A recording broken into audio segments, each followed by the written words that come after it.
Welcome to Perspectives, a podcast where the clergy women of the First United Methodist Church of San Diego share their musings on scripture, theology, and what it has to do with us. Welcome to Perspectives. I'm Reverend Trudy Robinson. I am here with Reverend Brittany Hanlon, and we are very glad you're listening. Before we jump in, I want to give a shout out to one of our gold level Patreon members, Natalie. Natalie has been a faithful listener, and she has been incredible in giving us some feedback that has prompted us to explore new things. And we love that kind of engagement. So thank you, Natalie, so much. We'd like to invite all of our Patreon listeners to follow Natalie's lead. Give us some input as to what you think would make our podcast better or our Patreon channel more engaging for you. And if you're listening but you are not a Patreon member, then, well, we invite you to consider joining. We hope we have lots of exciting content for our members, so we encourage all of you for feedback or for new content to go over to patreon.com/FUMCSD. But for today, we're starting a new sermon series. We are. Yay. And that means a new podcast series. We're looking at really what good our faith is, especially in these days when emotions run high and we're feeling all the feels from anxiety to suspicion. We're asking in this series what our scriptures might have to say that could help us feel something different. And today we're looking at fear, and we're discussing the biblical idea that fear can be mitigated by action. And we're calling upon a valiant faith for these days. So the scripture we're looking at today is not an easy one. It is Matthew chapter 10, and we're looking at verses just 23 to 27, and really the whole chapter is worth reading, and we might touch upon bits and pieces, but for now we're focusing on this. Here's what it says. Whenever they harass you in the city, escape to the next, because I assure you that you will not go through all the cities of Israel before the human one comes. Disciples aren't greater than their teacher, and the slaves aren't greater than their master. It's enough for disciples to be like their teacher and slaves like their master. If they have called the head of the house Beelzebul, then it's certain that they will call the members of his household by even worse names. Therefore, don't be afraid of those people, because nothing is hidden that won't be revealed, and nothing secret that won't be brought out into the open. What I say to you in the darkness, tell in the light, and what you hear whispered, announce from the rooftops. This passage, it starts with a harsh reality. The passage itself is all about a call and all about the dangers of it. It's about Jesus and what he went through, and it's about what he's asking his disciples to do as well. And he's also, though, giving us hope at the end. So he's preparing us, sending us, and counting on us to take that hope with us wherever we go. I have a feeling we have a lot to say about this. I want to ask you first something. This is something a commentator had said about fear. Okay. And I'm curious as to how you engaged with this. He says, fear, is there any more pervasive force in human experience? Is there any more powerful motivating force in human experience? I mean, I hear that. And I think it's motivating, but it's not always a good motivation. I don't know. How do you engage with that? Yeah. I mean, I think that fear often hinders us from, at least in my experience, it holds me back sometimes in not in doing the thing that I am afraid to do, whether that's speak or swim or whatever the thing could be, because I don't swim, and that's a little scary. But I also, I don't, I definitely think that it's a motivating force in some ways, but I find really faith to be my motivating force. Oh, look at you. We're done. I know. We're done. Gosh, I know. Yay. Such a faithful person. Well, we're gonna talk to you about what that means, but keep going with your thought. Yeah, I mean, I think that fear hinders me and faith kind of motivates me. So I understand what he's saying on both ends, how fear can do both of those things. Right. It can refine you and in your fear, like speaking up or doing the thing afraid, right? It kind of invigorates you in a way when you do something that you were afraid to do and you get over that hump, right? But I think that it requires faith to get over that fear or to do it afraid, if that makes sense. Absolutely. Absolutely. I'm not sure I always start there. With faith? With fear. With fear? Right. Okay. I mean, I don't think I start in a fearful situation with my faith. Okay. I think the fear often will overtake me first. And I'll retreat. I'll hide. I'll pull back. I'll just sit back and watch, protect myself kind of thing. And as I do that, sometimes I'll see that the fear that's happening motivates bad behavior. Self-preservation. We forget about belonging to one another. We just kind of turn inside. So I think because that's one of my first responses. I think that's what makes this scripture so powerful to me. Yeah. Jesus is calling his disciples to go out to all the cities, and he leads with, and when they harass you, because they probably will, right? And it goes on to kind of lay out this worst case scenario, and why? Who wouldn't be fearful of that? Right. I mean, I think you have. I mean, yes. Yes. Yes. I agree. Absolutely. I mean, Jesus says this, but he also tells them, in another scripture that I can't remember. But, when you go to your hometown and they don't receive you well, or, you dust your dust the dust off your feet and keep it moving, right? So going to the next place. Yeah. And I think fear can definitely hinder us. I think that our natural instinct is what you're saying. You can either, I guess it's like a fight or flight response, like our natural inclination, right? Yeah. Do you freeze and say nothing, or do you run away from it? And then, I mean, it's a dance. And I think depending on the situation is how we kind of respond to it, I love that you said our natural inclination. It seems to me like so much of faith is calling us to transform who we are. Exactly. And to leave behind some of the natural inclinations that have come from not the most holiest of places or experiences, right? And I love that you say that. And I appreciate this chapter or these verses particularly because it is a dangerous call. I mean, Jesus talks about, they're going to go out there and tell the gospel and challenge everything. At its core, it shakes up the power structure, right? The call of loving everyone, and he's telling them, and he says this earlier in this chapter, you don't take any money, don't take any pay, don't take extra clothes or a staff for protection, don't even take your sandals. You go out there just with your faith, just with your call from God, with your dependence on God alone. And you stand there while they're ready to tar and feather you, because you're messing things up with the status quo, right? And all you got to do is stand with God.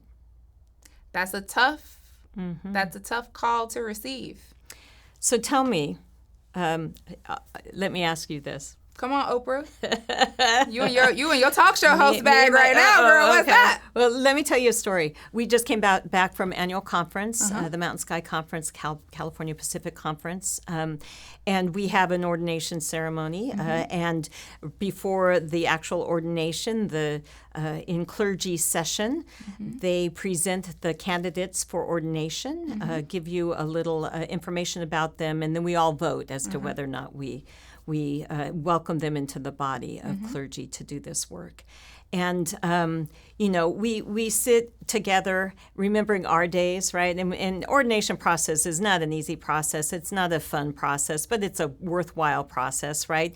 And we're so relieved when we finally get to the place where we stand on stage in front of everybody and we tell them we're nervous, we hope they're going to accept us, right? And then they accept us. And after the vote, they bring all the ordinands come in and everybody's on their feet clapping, and it felt so good. And it occurred to me this time, as we're clapping, that it felt a little bit like we were the crowd in the Roman Colosseum cheering for the gladiators who had just entered the ring. Right? Ain't that a word?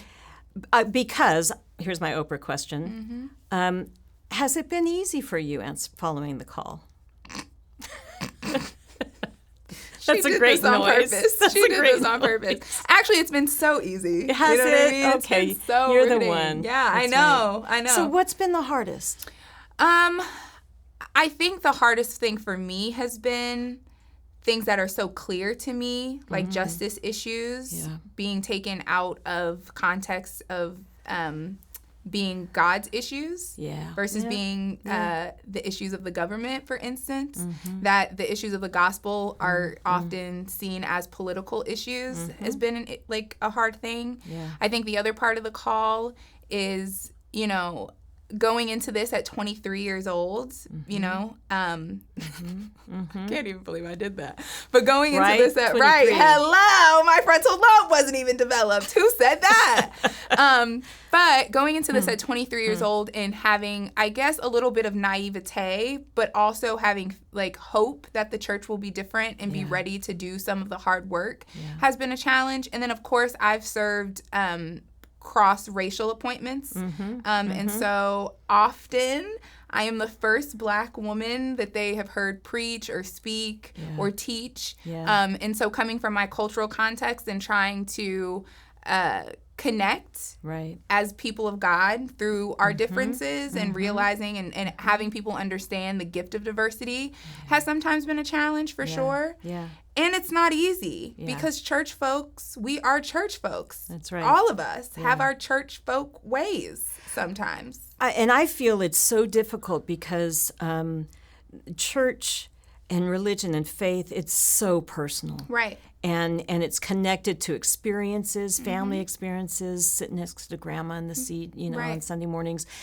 So it's a personal tie, and it's a deep tie. If you're still in the church now, it's because you believe. Okay. You believe. Yeah, exactly. And when you get somebody coming up there saying, yeah, but how about looking at it this way? That is a really hard space to bring people into. Yeah. Because those beliefs are so strong. I've had people say, oh, you're not a Christian. Oh, yeah. Right? Oh, yeah. Right? For sure. I know you've had some things said to you. Many things. Many times. Right? Yes. And it's hard to understand how such behavior can come from the church, and yet here it is in Scripture. Yeah. Right? He's not talking about the church. Jesus isn't. Right. But it's there anyway. It's about talking to anybody who believes strongly about whatever it is that you disagree with, or that you're coming at it from a different way. Well, it's human nature, and I think that when we read Scripture, when we actually take the time to read it, we realize that these people are no different than we are, right? That these disciples, and that they have no more courage than we have, right? That they have just as much fear that we do, right? Yeah. They're in a situation where they are being subjected, and they're living in a system that some people are at the top and some people are at the bottom. Like, Yeah. None of this is new to us. That's right. So sometimes I think one of my biggest frustrations is that we follow a man who was crucified. That's right. And we think that we're going to walk away unscathed. You know what I mean? It's like we worship this man. I mean, we got crosses everywhere, but like, do you realize that he died there? That's right. He was killed for this radical belief that all of God's people are God's people. Yeah. And so to me, when we get into this like this Christianity that just, it feels good. Mm-hmm. And it's, Jeremiah 29:11, I know the plans that I have for you, declares the Lord. And I'm like, do you know that Jeremiah was talking in a very particular context where he's exiled? And like these beautiful moments aren't necessarily birthed from quiet, still time. They're often that these expressions of faith come from very difficult times in history. Yeah. And so we're not exempt from that. Yeah. But you know what's interesting? My experience has been I felt the church to be so loving for me that was part of the reason I stuck with it and was called to be a pastor. Yeah. Right? And so, it's almost like Jesus, said, hey, Trudy, leave your fishing nets aside. Mm-hmm. I'm going to love you for a little while. Uh-huh. And now you're going to do this, and this is what you're going to encounter. Mm-hmm. It's a little bit of the scripture reflection, right? And I have to really be grateful for the clarity that Jesus talks with his disciples about. Right. This is hard work. And, he says later on, a few verses later, don't think that I've come to bring peace to the earth. I have not come to bring peace, but a sword. Wow. That's some fine trim in there, right?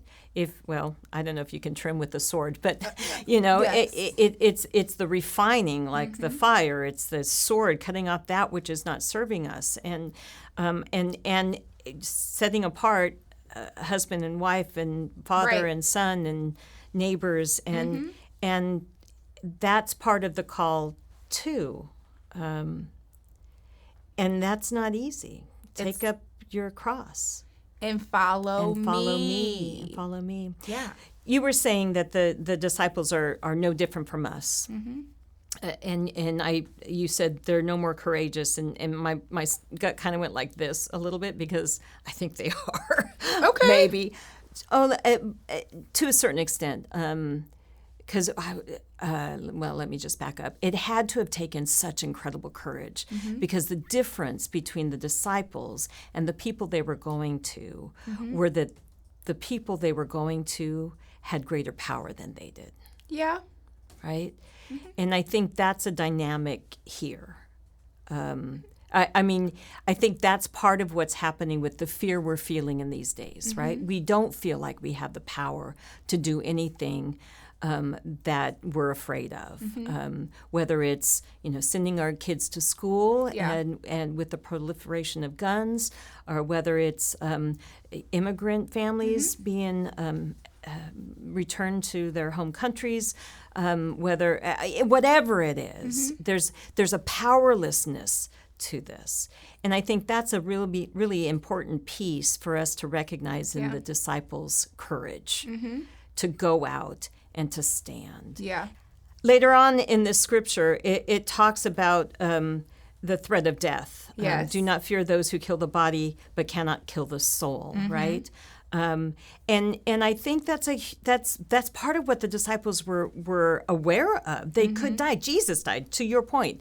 Right. Jesus was crucified. And that very real threat, bodily threat, is the kind of fear that would make us all retreat, right? But Jesus says it's not just about the body. It's not just about your safety. Right. It's about the much bigger picture of allowing death to occur unjustly. Right. Allowing the world to be governed by unjust things that would do something like this to somebody else, right? Absolutely. Yeah. When I think about like the courage that the disciples have, what I mean by that is the holy courage that was available to them is still available to us. Because I think that when we read about the disciples or these other biblical figures, we attach almost like a fairy type, like, you know, sometimes we read the scripture and it's very Snow White and the Seven Dwarfs, right? And it's like we have this imagination of it, but it's like if we are actually thinking about these being real people, then the same fears that we have, and the same courage that it takes for them to do it, we have to do it. And so I think of real life people like Mamie Till, like I preached on, or Martin Luther King Jr., or, you know, Mahatma Gandhi's not my favorite person to talk about. That's another story, but still his courage, right? I think about those people in real life, and to me, when it's hard for me to follow Peter, I think, well, what did Mamie do? Right. And how difficult was it to, you know, and the fact that a lot of these people are informed by their faith, whether it was Christian faith or Hindu faith or Muslim faith or whatever it is. That's right. Their faith is kind of what propels them forward to do this kind of justice work. Yeah, absolutely. If that, you know? Absolutely. And I think that's part of what Jesus is saying in this. I mean, he says at the very end, and I take great comfort in this. Nothing that is hidden won't be revealed. Hello. Nothing secret won't be brought out into the open. You know, so tell the truth. Tell it in the light. Reveal it. Shout out what is whispered, right? It's the idea that we see it this way, and it's about justice, it's about community, it's about being beloved with one another and taking care of one another. And we will see the truth of that one way or the other. My grandma would say, what don't come out in the wash will come out in the rinse, okay? And that's very much what I think. There you go. Her words are following a bit of what Jesus is saying. That's right. So that is what gives me courage. Right. To be able to say, yes, but it is all about love, and I'm going to stand on that, and I'm going to stand up for it. Exactly. And I think part of what this passage is telling us is that there is a lot to be fearful of. There's a lot that will get in the way and will make us stop or want us to stop, but fear cannot be the master of our actions.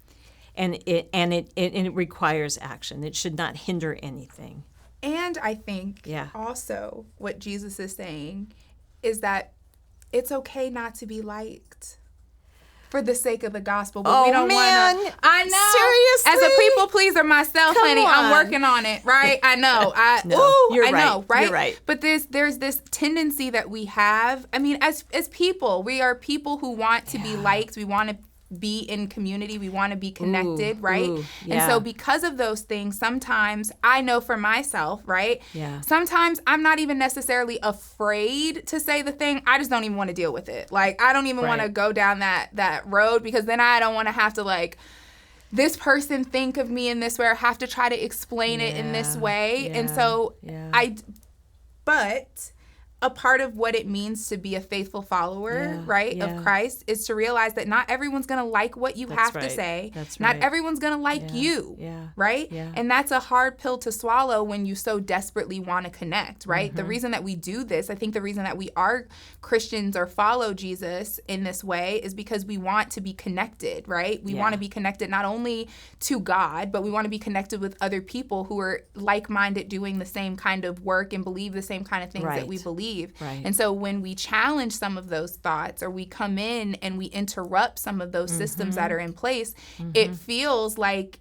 you're almost like a traitor in certain ways, right? Yeah. So the idea of, like, I thought you were my pastor. I thought you're right. I thought you cared about this thing. And it doesn't mean that I don't care, but it also means that I think it's a part of my responsibility, not only as a pastor, but as a follower of Christ, is to tell us, me included, the things that I don't always want to hear, and to receive those things that I don't always want to hear, right? Yeah.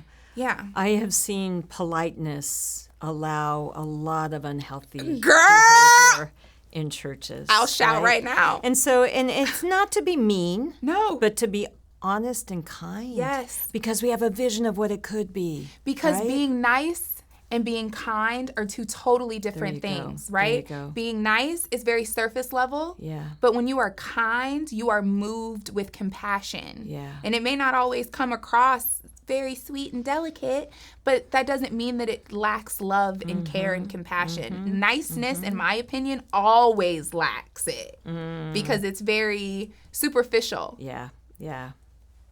So I think we've figured out in this fearful time that what mitigates the fear is to act in faith for something bigger and better than what we're experiencing now. To do so with kindness and with assurance, and to not be afraid when it gets tough. Because it will. Because it will. Because it will. And we still must act, because if we don't act, there's something in our souls that dies. Exactly. And once the soul dies, baby, everything else gone with it, honey. Well, yeah. I'd rather have a soul than a body any day. I'm just being honest. Well, I know we need it all in this realm of living, but I'd rather keep my soul for sure. Yeah. Thanks for the conversation, Brittany. You know, Reverend, thank you. It's always nice to chat. We have a few questions that we invite you all to ponder, to reflect on your own and in your own community. So first question is, does fear motivate you to retreat or to take action? Does fear motivate you to retreat or to take action? The second question is, does faith motivate you to overcome your fear? How and or why? Third, has following Jesus caused a sword to sever some of your relationships? And what emotion is evoked when you hear "take up the cross"? These are some intimate questions, and we hope you spend some time pondering them, thinking of them, reflecting on them with yourself and with others. We invite you to join us for our 9 o'clock worship or our 11 o'clock worship, Tapestry, which is our more contemplative service. And then we have an opportunity for you to meet with other folks and have conversations about the podcast called Convergence. We hope that you'll find ways to connect, and you can always email us if you'd like to tell us what you're thinking. We'd like to know. And send us messages like Natalie did. Yes. On Patreon. Thanks, Natalie. Yeah. See you next time. Bye. This is a production of First United Methodist Church of San Diego. To learn more about our events and ministries and to access additional learning resources, visit fumcsd.org.